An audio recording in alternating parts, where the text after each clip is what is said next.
Hello, beautiful soul! Welcome back to my channel. This is my channel from Japan, Kabayan Scorpio. This reading is for you, July 12 to 18, 2026. Kuha tayo na iyong angel number. Vice versa tayo, general reading, hindi mo ito personal reading. Kung mga gusto magpa-personal reading, nandiyan po, ilalagay ko sa screen o sa aking video dyan. Kung ano ang aking FB, pakitext na lang po ako sa Messenger para sa details, para sa personal reading. Gawing guide yung mga ano ha. Uy! Gawing guide yung mga warning. I-analyze, i-reverse. Okay. Scorpio. Scorpio, nandito yung sitwasyon na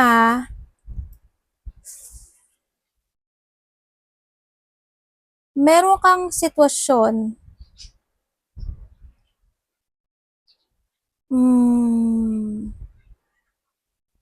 meron kang sitwasyon na either this is pinaniniwalaan mo when it comes sa sarili mo, mga bagay na pinaniniwalaan mo o pinapaniwala mo yung sarili mo either sa iba, no? Na or naniniwala ka sa sitwasyon o sa sarili mo na makakamit mo yung goal na gusto mo sa buhay mo kahit na ito is nahihirapan ka. Handun yung point na nagkakaroon or magkakaroon ka ng mga pagpupursige o pagtitiis o pagtsatsaga in your situation. May mga bagay o sitwasyon na pilit mo o pilit kang nagpakapakatatag, nagpo-focus, pero nakakaramdam ka dito ng lungkot. Hindi mo alam kung kakaliwa ka or kakanan, na handoon yung feeling emotions talaga sa iba sa inyo. Pwedeng may mga ikinalulungkot ka, pwedeng nalulungkot ka, o may mga difficulties maybe, or may mga iniisip ka ng mga bagay-bagay related sa sarili mo, o sa pera mo, or sa trabaho mo, or if you have a business, na doon sa point na yon. Nagkakaroon ng mga pagpaplano, or may mga plano akong nakikita sa iba sa inyo, na may mga bagay ka na naiisip, na gusto mong buuing muli, or gusto mong i-restructure, or i-rebuilding again sa sarili mo. Pero ang sinasabi dito is magkakaroon ka pa rin ng blockage. Na handun yung point na sana kumapit ka. Ano sana kumapit ka? Kasi there's a feeling trap, feeling stuck, or feeling stagnant sa iba sa inyo. May mga stagnant, stuck, and trap na sitwasyon kasi. Or pwedeng this also a distraction sa buhay, ano? Na handoon yung point na yun. Parang alam mo yung miss, yung iba kasi, di ba, parang naglalaban yung isip at yung isip, utak, at yung puso mo, nahandun ka sa point. Yung iba, nahandoon sa point na yun. And, syempre, Scorpio, hoping hindi ikaw sa iba sa inyo is may nagba-black magic ako nakikita dito. Sa iba naman, mga palipad hangin, mga dark thought, or pwedeng there's a toxic situation ako na nakikita sa iba sa inyo. Sana wala kang bad habit, sana walang nagtuturok, o sana walang gumagamit, no, ng hindi magandang, alam nyo na yon sa iba sa inyo. Or sana wag ka rin makasawsaw, or kung iba naman sa inyo is handin yung point na baka may kakilala ka, no, na doon sa point na yon. Sana wag naman, no, basta do right things na lang din sa iba sa inyo. Nandito din yung point na nagkakaroon or may tao or ikaw, maybe, halimbawa sa una, sa ikaw, nagkakaroon ng pagkocontrol in some aspect of your life, or pwedeng may tao na they want to control you. Marami kasi ibig sabihin when it comes to controlling. Pwedeng kokontrolin ka ng tao na ito or ikaw sa kanya in a good situation. Pwede kokontrolin ka niya in a bad situation. Pipili ka lang doon. Sa bad ka ba o sa good ka? Or sa iba sa inyo, this is your idea or your thinking or yung mindset mo. Ano yung magiging choose mo doon? Yung good or yung bad? Nando lang sa point na yun, ha? Yun na nakikita ko sa iba sa inyo. And then also, ang nakikita ko sa dito is may babae na kakausapin ka.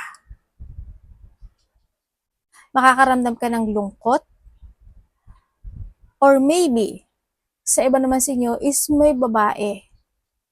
Pwedeng kasi vice versa, siya ang kakausap sa iyo. Pwedeng ganon. Or pwede naman dito na may babae na nalulungkot siya. No? Or ikaw nalulungkot ka para sa kanya.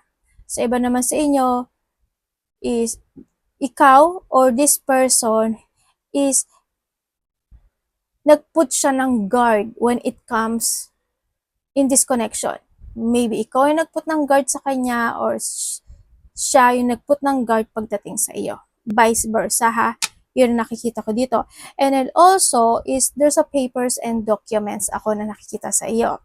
Either makaka-receive ka nito or may mga dapat kang aasikasuhin or ipipirmahan, gagawin na papers and documents. Yun na nakikita ko sa iba sa inyo. May mga business ba kayo? Malaki or maliit? Maaring may mga business yung iba or may mga problema na pinagdadaanan pagdating sa kaperahan or trabaho or either if you have a business sa iba sa inyo. Handito rin yung point na magkakaroon, may mga bigla ang magaganap o mangyayari daw na sinasabi dito, no? Meron akong dalawang lalaki na nakikita, pwedeng iba dito, 2, 3, 4, or 5. Or 6 something sa iba. Hindi ko alam kung sino itong mga tao na to, pero ang nakikita ko dito sa mga tao na to is hindi maganda yung energy nila. Na hoping, no, mag-ingat ka or hoping hindi ka isa sa kanila dito na nagkakaroon ng dark situation or dark yung energy kasi nila yun. May mga ikakagulat, ikakasyak o ikabibigla ka daw na sitwasyon sa buhay. May mga time daw na may mga pananakit no? Either likod, batok, balikat, balakang, or may sakit ka sa bandang likod. Handito rin yung point na may iba sa inyo is there's a new horizon or meron kang sitwasyon na aalisan.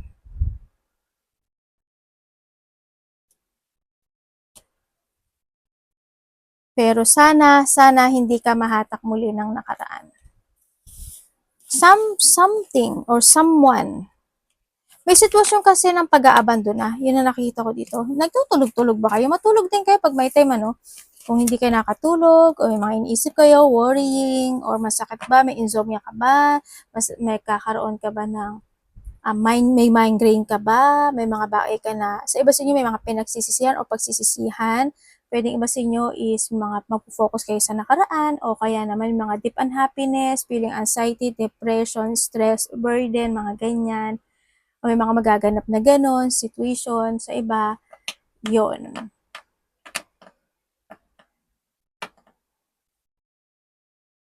Yung iba sa inyo may mga panaginip na hindi maganda, no? Sa iba. Basta, you need to be very careful. Use your intuition, dito sa sitwasyon mo. Sa nakita ko dito. May tao na nagkakaroon ng pagpaplano to connect sa'yo or ikaw ito sa kanya. Repeating numbers, maaari nakita ka ng repeating numbers or connected sa itong number na to ay 99, no? Or kung nakita ka ng mga repeating numbers, ibig sabihin, your angel is trying to connect dahil may gusto siyang message na ibigay sa iyo. Gustong ibigay sa iyo. 12, 21, 24, 24, 18. Oy, kompleto siya, oh. Tandaan mo ha, hindi sa lahat ng sitwasyon is masaya. Use your willpower. Kailangan mong matuto sa nakaraan.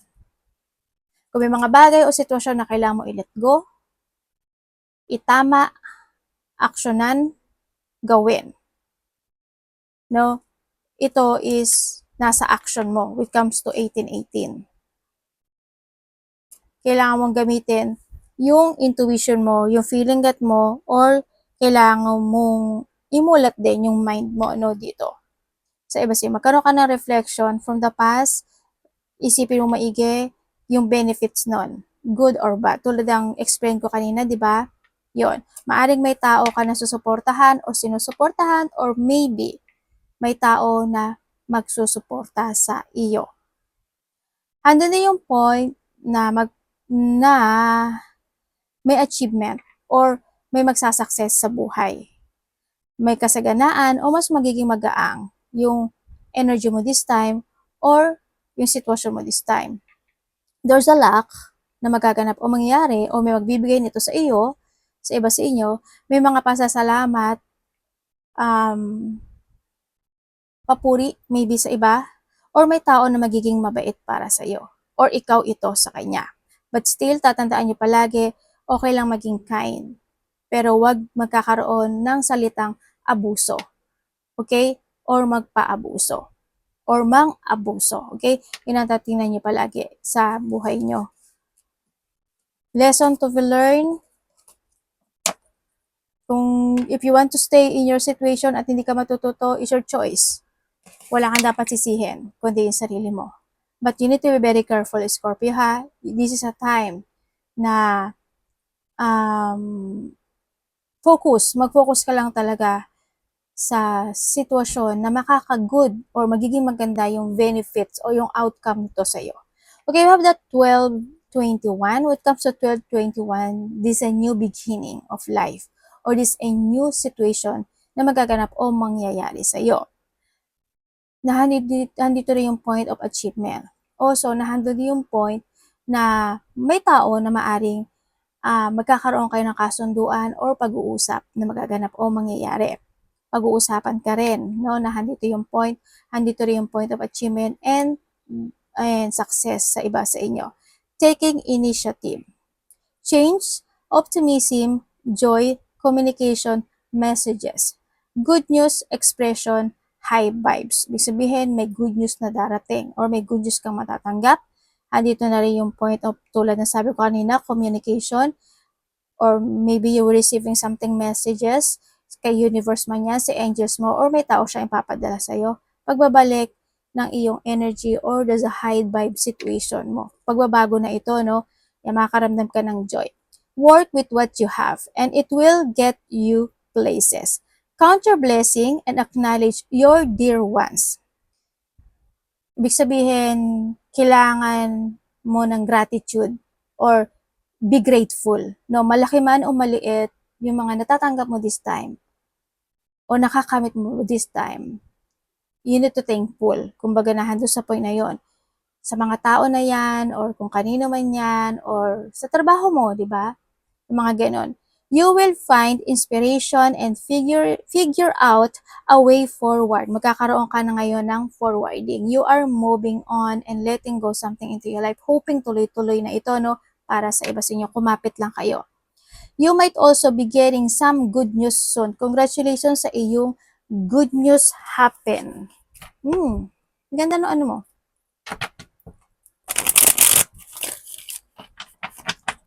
Tuloy-tuloy lang ha.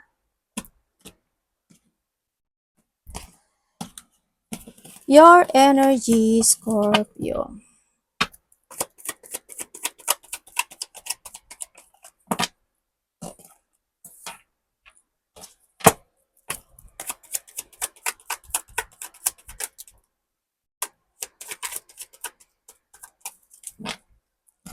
Okay, when it comes sa iyong energy, sa energy mo, nandito ka sa sitwasyon mo na you are more on controlling. Sa sarili mo man yan, sa mga action mo, sa mga movement mo, o sa nararamdaman mo.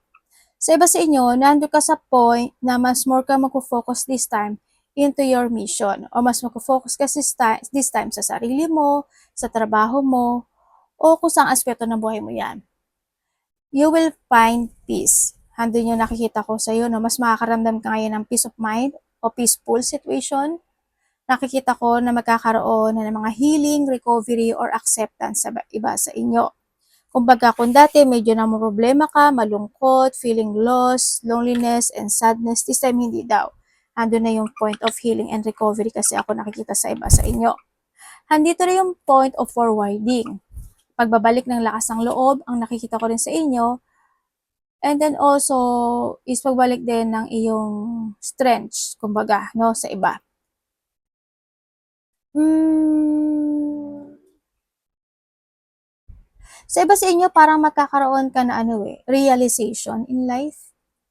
Magkakaroon ka ng gano'n. Siguro, when it comes to a realization in life is kailangan pala ganito na, magpuput ka na ng effort sa ganito, sa ganyan, sa gano'n, magfo-focus ka na to achieve your goal, magfo-focus ka na sa mga bagay-bagay na gusto mong mag-success sa buhay mo. Pwede, or you need na nandun sa point. Yun yung nakikita ko sa yung energy. It's more on pagbabalik ng dating sarili in a good term, in a good way, or in a good situation. Pwedeng you are more on focus din sa sarili mo. May mga lakad din sa iba, malayo man o malapit, you have a travel, or maybe you are thinking to move forward or to letting go something into your life talaga, no? Sa iba, sa inyo. Iba dito, mas focus ka na. Nandun yung movement or may mga pagpapasya na gagawin. Maaring mag-iba sa inyo, mas magtiting ka na into your future or you need. Mas more, ibig sabihin, nag-iisip ka naman, pero mas more ka na ngayon na magpo-focus. Hoping talaga when it comes to 12/21, hoping tuloy-tuloy na. No? Basta always think positive. Mga dapat iwasan. Parating kay Scorpio. Kasi pagbabago na to eh. As in, pagbabago.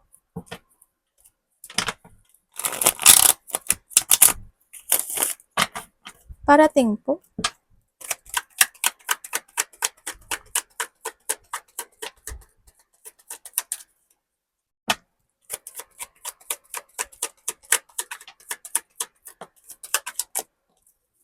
Thank you. Okay. Parating sa iyo. Okay, thank you po. Parating sa iyo, Scorpio, ang nakikita ko sa iyo dito is there's a starting fresh into your life. Kumbaga, siguro nga may matatapos na, may pagtatapos na, at there's a breakthrough, ano? Ako nakikita sa iyo, ibig sabihin, ano yun? It is also the successful and the positivity happen into your life. Ganyan. May mga problema na magtatapos or may mga bahay ka na natatapusin. Handito rin yung point na may tao. Either this is a kapamilya, magulang, o tao na ahead sa'yo. Marami ibig sabihin kasi ng ahead. Either ahead kasi ibig sabihin siya yung tao na nakatulong sa'yo. Pwedeng gano'n. O pwedeng siya is a boss, a leader, o kaya naman is may katungkulan, or pwede rin na basta ahead siya sa'yo nakakausap sa'yo. Yun na nakikita ko sa'yo dito.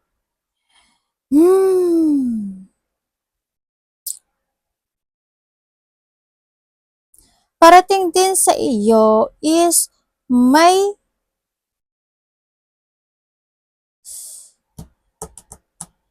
tukso no? Mag-iwas na lang kayo sa mga tukso-tukso na yan. Umiwas kayo sa tukso, promise. Marami ibig sabihin ng tukso ha, marami ibig sabihin nun. Ibig sabihin, magkakaroon ng mga obstacle or distraction sa buhay. Either sa relationship yan, sa sitwasyon mo, o sa trabaho mo, o sa pera mo. Medyo magulo yung isip or magiging magulo yung isip ng iba sa inyo. Pwedeng ganun. Pero may mga bagay na pipilitin o pagpupursigahan kasi yung iba. But hoping, hoping talaga be responsible when it comes to your action, movement, mga ganyan, decision. Mag-ingat ka na lang. And then also is within the 3 to 4 days, 4 weeks, or 4 months man yan. Kung sa 4 months, July, August, September, October, November, October or November, kasi ano pa naman tayo, second week, o kaya naman kung weeks yan, sumahin nyo, this month or by the August, sa iba, may mga celebration, or sa iba days lang to ha, celebration, or may mga isa-celebrate, pwedeng may mga surprise parties event, or may mga getting together, no? Pwede may mga getting together, either close relationship, family unity reunion, ganyan. Or pwedeng may mga contract ako nakikita sa iba. Hindi ko alam kung this is a contract in a good term or in a bad term. Meron kasing bad ako nakikita. Pero kung sa tingin nyo yung kontrata na yon or contract or dealing or partnership with someone is sa tingin nyo is bad, umiwas kayo kaagad. Kung itong kontrata na ito is a good na pwedeng sa tingin nyo is makakaangat para sa inyo, mag-forward ka doon. Okay? Pag-isipan nyo maigi kasi may distraction ako nakikita sa iba sa inyo. Kung saan aspeto ng buhay mo yan. Tandaan mo, kailangan mo lang talaga na magkaroon ng sistema or rules when it comes sa sarili mo at magkaroon ka ng pagpapasya talaga at control. And then also, is, there's a bullying. Hoping hindi ka mabully. Or hoping din hindi ka makasawsaw sa bully. Or hoping hindi mo balikan yung dating past situation na hindi maganda. Yun lang. Pero ang sabi dito is may mga bagay ka daw. May pag-iwas kasi. Hindi ko alam kasi kung sino yung iiwas. Either ikaw yung iiwas or someone is may tao na iiwas sa'yo. Or hindi man to iiwas, magkakaroon kayo ng distance. No? Or either ikaw yung didistansya or siya yung didistansya sa'yo. Sa iba naman sa inyo, is nahandun yung point na magta-try ka na ng new path sa buhay mo. Ibig sabihin nyo, try new path or pwedeng meron kang tatalikuran, i-let go, i-withdraw, or you need, no? Magkakaroon ka ng walk away or meron kang mag-escape ka sa isang bagay, isang sitwasyon sa buhay mo. Pwedeng nahandoon sa point na iyon. Pero medyo mahirap ang magaganap o mangyayari. Talagang magiging very challenging ito sa iyo. But still, tandaan mo, be responsible. No, alam ko naman na magkakaroon ka o nagkakaroon ka ng mga wishful thinking, basta may mga daydreaming or fantasizing kasi sa iba, basta huwag kang magmamadali when it comes to your decision, trust your intuition, patient to make a choices. Kasi pwedeng pag nagmadali ka dun sa sitwasyon na yon, pwedeng mag-mess yun. Pwedeng ikaw mismo sa kagagawan mo, matatrap ka doon. Huwag masyadong ma-overwhelm, okay? Mahirap din na masyadong ma-overwhelm kasi pwede rin siya na ikapahamak mo yung overwhelming. Pwede rin kasi nauutuin ka lang, aakitin ka, o kaya naman is mga magaganda yung sasabihin sa'yo, tapos hanggang sa matrap ka doon, di ba? Mag-ingat ka pa rin, ano? Sa nakikita ko, ano ba yan, anak? Ingat ka na lang. Basta kung saang aspeto ng buhay mo na yan, you need to be aware. Lesson 2 will learn. No? Sa iba sa inyo, maaring nandun yung point na you're starting a new beginning into your life. Pwedeng mas more kang mag-a-action this time, mas more kang may mga bagong trabaho or may mga new activity ka na gagawin o mga sisimulan mo uli yung activity na yon or yung sitwasyon na yun pwedeng nandun sa point na yun or kinakailangan. Ang nakikita ko rin sa iyo is nandito yung point na ingat ka na lang sa tao na may tao kasi ako nakikita na parang gusto niyang linisin yung sarili niya or maybe may malalaman kang katotohanan. There's a truth na marireveal. Sa iba naman sa inyo is may tao na makikipag-usap talaga sa'yo or magkakaroon ng confession. Sa iba, may nakikita akong taong nagsisisi or may pagsisisi. Maybe ikaw or someone, handito yung point na nagkakaroon ng parang may taong nakukonsensya talaga. May tao na parang they want, gusto niya kasi na na parang gusto niya ibalik yung trust mo o yung gusto mo ibalik yung trust niya sa'yo, pwedeng ganun, vice versa. Sa iba sa inyo, nagkakaroon kayo ng self-defeated. Ay self-deceit. Parang hoping, wag parang hindi ko alam kung nililing lang mo lang ba yung sarili mo, dinadaya mo yung sarili mo, or pwede rin kasi na may mga bagay ka lang na hindi mo talaga maharap at maamin sa sarili mo na ganito, ganyan, ganon. Kung ano man yan na sitwasyon, no? Anak, no, alis dyan. Dapat iwasan.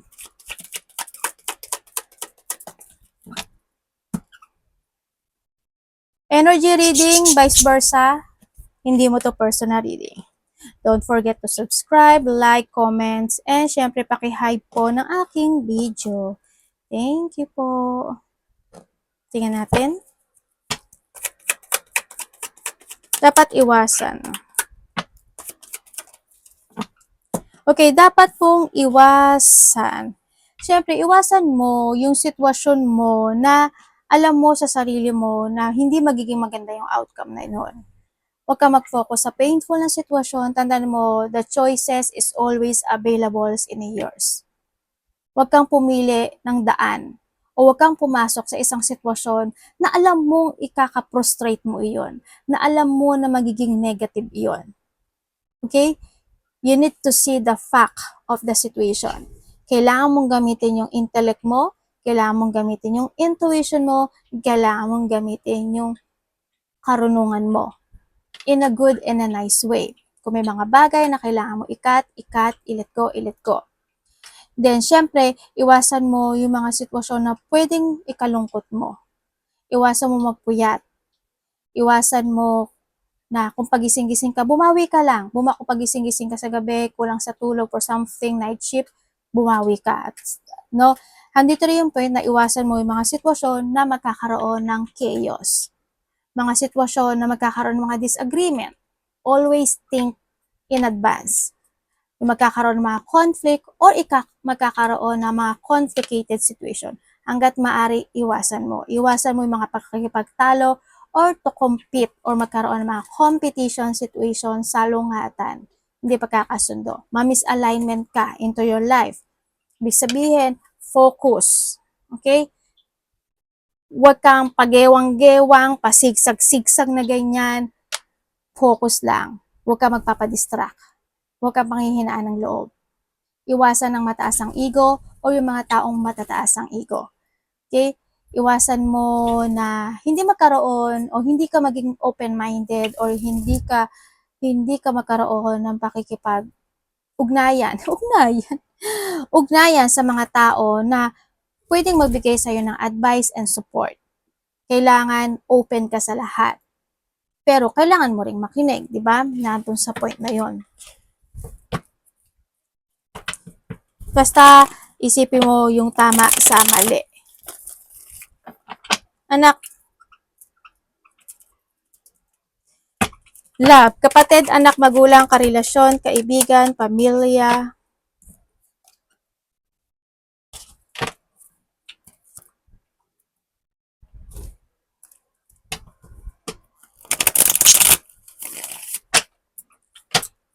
Anak, bibian siya, anak. Tamaan ka tuloy. Okay, when it comes sa love, kung single ka, umiwas ka na lang, no? Kasi dito is may tao na hindi maganda yung energy niya pagdating sa iyo. Well, it's your choice. Hindi ko kayo pinipigilan, but there's an offering. Pero masama yung pakay niya sa iyo. Or di sa bad, no? Bad yung connection na ito. Kung kayo naman is nagkahiwalay nitong tao na to, yes, nagkaroon ng paghihiwalay sa nakita ko dito. Kasi kung titingnan ko dito, hoping, hindi lahat, siguro, at first, ginusto mo, sana pareho kayong nagkaroon ng gustuhan. Gusto ka niya or gusto mo siya. No, sana ganon. Dito sana ko akong energy, yung mga nagkahiwalay dyan, yes, nagkaroon na ng kanya-kanyang destination, pwedeng nagkaroon ng pagtalikod, or nagkaroon ng mga rejection situation. Sa iba kasi, ang nakikita ko dito, isa sa inyo, naging sakim at makasarili. Kumbaga, sarili niya lang iinisip niya. No, na doon din yung point na kinontrol ka niya or kinontrol mo siya, vice versa. Hindi ko nakita yung love when it comes in this connection sa nakuha ko dito. Kasi, sabi niya kasi parang may kulang. Hindi ko alam why. But may kulang. There's something missing when it comes in this connection na sabi niya. Kaya isa rin yun sa nakapagpahiwalay sa inyo. Pwede rin doon sa point na ginamit ka lang talaga niya because of the needs situation. Well, it's your choice. It's your choice dito sa sitwasyon na ito. Kung kayo naman, kung kukonect pa rin siya sa'yo, nasa sa'yo yun. Kung gusto mo rin makapag-ayos, nasa sa'yo pa rin yun. No? Yun ang nakikita ko. Nasa iyo ito. And then, kung kayo naman is may third-party relationship. So, may mga third-party relationship is May mga dissatisfaction, lungkot, siguro naghihintay ka na lang din, 'di ba, ng sign o kaya nandun ka sa point na nagkakaroon ka talaga ng self-questioning, nai-stuck kasi itong connection na ito eh, no? Pwede rin kasi nakokontrol ka pa niya o kaya naman kinokontrol mo din yung sarili mo kasi siguro umaasa ka na baka someday magbago o kaya umaasa ka na sana makarma ka para pwedeng naandun sa point na yun, 'di ba? Yung mga nagkahiwalay dyan o kaya yung mga nakakonect pa rin, pwedeng nahandun sa point na thinking mo na ganun. Yun ang nakikita ko. Pero choice mo to, pero magkakaroon daw ng ending. Kasi nandito na rin yung pagiging cold eh, no? Sa nakikita ko dito. Kung nagkakaroon man nagpapahalaga, siguro ikaw na lang to. Pero sa kanya hindi na. Cold na kasi ito eh. Sa nakikita ko dito. Sana wag ka na lang din magpa-control sa sitwasyon. Pero choice mo pa rin naman ito. Okay, kung kayo naman is walang third party relationship. Kasi kung ay sa mga may third party, kasi halimbawa ikaw gumagawa ka ng paraan, tapos siya wala naman siyang ginagawa, 'di ba? Na kailangan niya magbago or kailangan ganito, kailangan ma-fix. Tas ikaw lang nagbibigay ng effort, ano pa yung ano mo dun, 'di ba? Ikaw lang, parang inaano mo na lang na ikaw na lang yung nandun sa relationship. Basta wag mo lang kakalimutan yung sarili mo pahalagahan, no? Kasi wala, ano to eh, wala. As in hang tong situation na to. Magiging same, kumbaga paulit-ulit lang din. Ganun, nandun ka sa pwesto na ganun. Well, choice mo pa rin yan. Basta, don't forget na you are worthy, ha? Okay, kung kayo naman is walang third-party relationship. Bago lang ba kayo nito? Bago man or hindi, ang nakikita ko dito is, yes, andun yung mahaba yung pasensya ng isa sa inyo. They still valuing o nandun yung pagbavalue ng connection na ito. May mga bagay na nagkakaroon or magkakaroon ng pagbabago. May mga pagdadaanan kayong challenge, pwedeng may mga pag-iwas, paglayo, or magkakaroon ng mga lungkot o disappointment. No? May mga bagay na pwedeng hindi talaga pagkakaintindihan, ano, pwedeng nandun sa point na yon sa nakikita ko dito. And then, hoping, walang pagsisinungaling, no? Pero dito sa sitwasyon, may pagsisinungaling. Ako nakikita sa inyo. Yon. Pwede rin kasi isa sa inyo mayroon talagang bad habit, yung isa, no? Yan, yung mga bad habit situation. Pero handun yung point na kahit na paano mangyari man yung mga ganun, magkakaayos naman din or pipiliting ayusin ng isa sa inyo, pero muli itong mangyayaring muli. Sabing ganun. Kumbaga parang nangyari na, mauulit muli, nangyari na, mauulit muli. May mga ganun. Akong nakikita sa iyo, money and trabaho.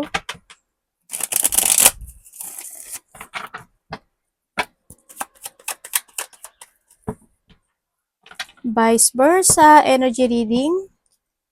Salamat sa inyo sa mga nag-subscribe, mga bago dyan, sa mga nag-like, sa mga nag-comment syempre, saka sa mga nag-hype yan sa video ko. Sa mga nagpa-personal reading din pala, salamat. Your money. Okay, thank you po. Money and trabaho. Okay, when it comes sa iyong trabaho, sa trabaho mo is, sa trabaho mo kasi, ang nakikita ko dito, either in the past, hindi talaga naging maganda. No, nandun sa point na yon. Pwedeng hindi naging maganda, may mga tao na nagsinungaling, may mga taong hindi naging good sa'yo, or nandun yung point na you feeling burnout or you feeling drained. Pero sabi dito, alam mo daw kung bakit nagkaganon, no? Yon na nakikita ko dito. Pwedeng nandun yung point na, as in, hindi naging maganda. But this time, ang nakikita ko sa'yo is, magkakaroon ng mga solutions in life. Magkakaroon na ng good. Pwedeng may pagdadaanan ng konting stress or depression sa iba sa inyo, pero papunta siya sa good term. Yun ang nakikita ko dito. Kung may mga nag-away, hindi pagkakasundo, magkakabati din naman.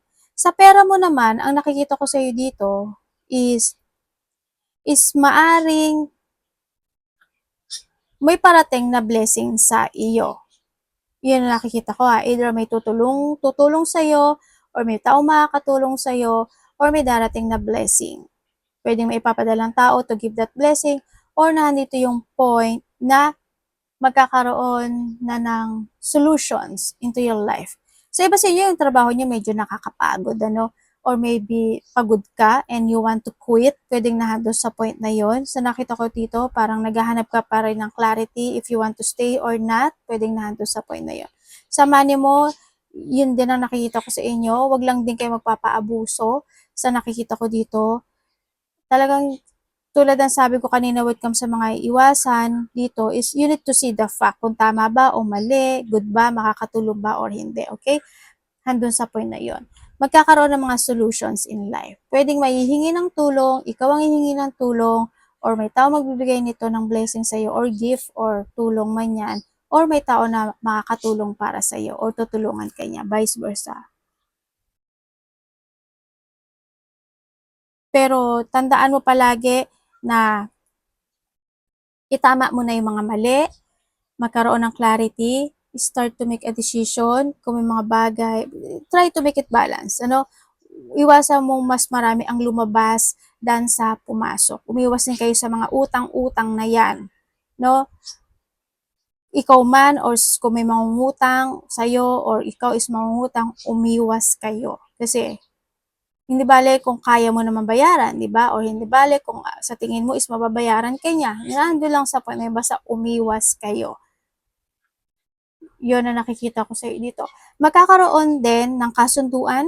Pwedeng may tao na ikaw is makikipagkasundo or may kasunduan na situation na pag-uusapan or may taong or ikaw ito sa kanya. Basta may kasunduan eh. Hindi ko alam in what way pwedeng magkoconnect ang pera, trabaho. Yun na nakikita ko dito. May mga ganong sitwasyon. Magkakaroon din ng may solution in some aspect of your life eh, but there's a solution happen sa iba sa inyo. Either trabaho to or pera. May magaganap na solusyon. Yun. Basta mag-focus ka lang sa writing ha. Arigato namaste, God bless.